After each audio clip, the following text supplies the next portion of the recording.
Hello and welcome back once again to After the Credits. So this past couple weeks at work has been kind of horrible. My schedule's been extremely busy. We're getting into the busiest part of the year for where I work. And it's really taken a toll on me being able to sit down and focus on doing these videos.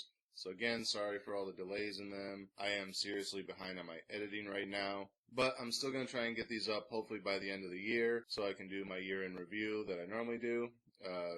If I don't make it, I apologize, but I'm really working hard towards it, but my work schedule really sucks. So today we're talking about It, way up there. Pennywise the Clown in the red balloon. I don't even know if you can see it because the light's glaring off of the poster. But I had originally planned on having this as the Halloween review. Unfortunately, Halloween was like 2 weeks ago, so if that tells you anything about how far behind I am on editing and even recording, because I saw the film and then I postponed recording anything about it or doing anything with it until Halloween, and then Halloween just kind of came and went, and now here we are. So like I said, I'm going to try and get as many videos finished and done before the end of the year as I can, but they may be long after they've already left the theater, most likely. Hopefully I get them up before they get out on DVD. And also, these next few reviews are probably going to be fairly short because I don't really have a lot to say about most of these films. So hopefully I can keep these under like a 5-minute review and I can get them up quicker, because editing time is one of the key factors in what's taking me so long to do these, is I just don't have time to sit down and edit the way I'd like to. So with that said, what did I think of It? It was decent. It was better than I thought it was going to be. It's a much better take on the story than the made-for-TV movie we had a few decades ago. I do like that they stuck to just the children's story in this one versus the made-for-TV movie where it went back and forth between the two. They are doing a sequel, which will be the adult story, so I am looking forward to that one as well. Overall, as far as my dislikes of the film, I think obviously Tim Curry will always be Pennywise. He did the much better performance. Nothing against Bill Skarsgård, I think is the actor's name. He does a decent performance, but I think Tim Curry just kind of owns that role. He came off a lot more comedic and portraying a clown that's evil versus just being straight up evil and you just happen to have the face of a clown like Bill Skarsgård did. Other than that, there's not a whole lot else to say about it. If you've read the book or seen the original film, it's still kind of the same story. A little bit more in depth, a little bit more of the details that were cut out for the TV audience to make it back into the movie. Obviously, not everything does, but a good share of it. So, yeah, from that aspect, I like it. But do I like it better than the original? Yes and no. Like I said, the fact they stay focused on the children in this aspect is better in my opinion. But, like I said, Pennywise was better in the made-for-TV movie. I do like the dynamics between the characters, mostly the one girl of the group. I like the way they portrayed her relationship with all the different boys in the Losers Club, mainly with Bill, and I can't think of the other character's name, but he's basically the fat kid of the group. Her relationship with him, their little back and forth, I kind of liked in the movie. When they first run into each other, he has his headphones on, listen to his Walkman, and she kind of grabs him and says, "Oh, what were you listening to?" And it turns out to be New Kids on the Block. So then their whole banter back and forth after that, because at first he's kind of embarrassed, but then she admits that she kind of likes New Kids on the Block as well.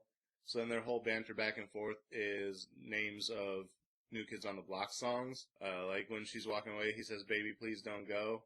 And she doesn't really acknowledge it, but he's kind of like, because that's the name of another one of their songs. And then when she runs into him again in the alley, it's after another event, and the guys are trying to, like, help him out with something, and she goes, "I don't know, do you think they got the right stuff to help you out?" And of course, "You Got the Right Stuff" being another New Kids on the Block song. And then when he finally takes them to his bedroom to show the entire group all the research he's been doing on the town and all the disappearances over the years, and so on and so forth, they're all kind of looking around his room, and he hears the squeak of the door closing. And just this look of dread washes over his face, and he turns around and you see Beverly pushing the door shut, and on the back of the door is the giant New Kids on the Block poster, and she just kind of looks over at him, and he's like, "Please don't, all the guys are here, whatever," and she just kind of gives him that little wink and then opens the door back up, hiding the poster. It's like their little dynamic back and forth. I love that. And he does kind of save her at the end and gets a kiss sort of as a reward. So I like the way they play with that dynamic between those two, but obviously they push a lot more of the Beverly and Bill relationship versus that relationship. I will be interested to see in the adult version, and by the adult version I mean the next film that they're going to make, Chapter 2. In the made-for-TV movie, if I remember right, he's the one who ends up killing himself when he gets the message that they have to go back to Derry to fight the creature again.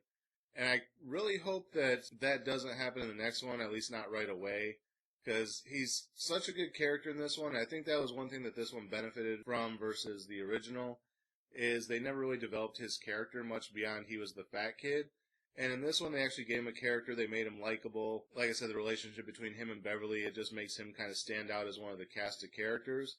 And if he ends up being the one that in the next movie, he's just like, yeah, I'm not doing that again, and kills himself like it was in the original, I think that would diminish his character a lot, and I'd hate to see that happen. So I'm hoping he kind of comes back with the group, and then maybe like something else happens later where it pushes him over the edge or something, because I don't really remember if he committed suicide in the book, but I kind of feel that he did. But yeah, I just think that character is too likable now for them to do that too. So hopefully they rework that bit to where he actually comes back and is still a part of it. But then maybe like the strain of it gets to be too much for him and he like goes back to his hotel and kills himself or something. To me, I think that would make a little bit more sense than just like, oh yeah, the one likable character out of the whole group, yeah, he just chickens out and, slashes his wrist in the bathtub. And in the original made-for-TV version, it kind of made sense because, like I said, this was our first introduction to him.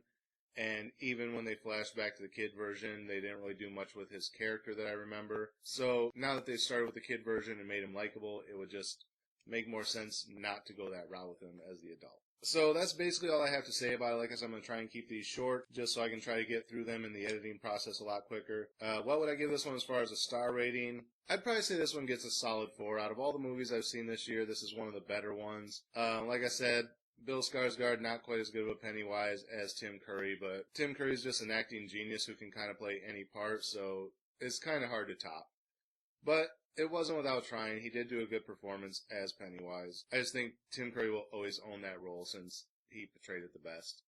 So, yeah, that's all I got to say about this one. Like I said, it gets a 4. It's probably one of the better movies I've seen so far this year. And considering the year's almost over, that's saying quite a bit. So, yeah, that's it for this episode. Again, as always, thank you guys for watching. Remember to like, comment, subscribe, share the video.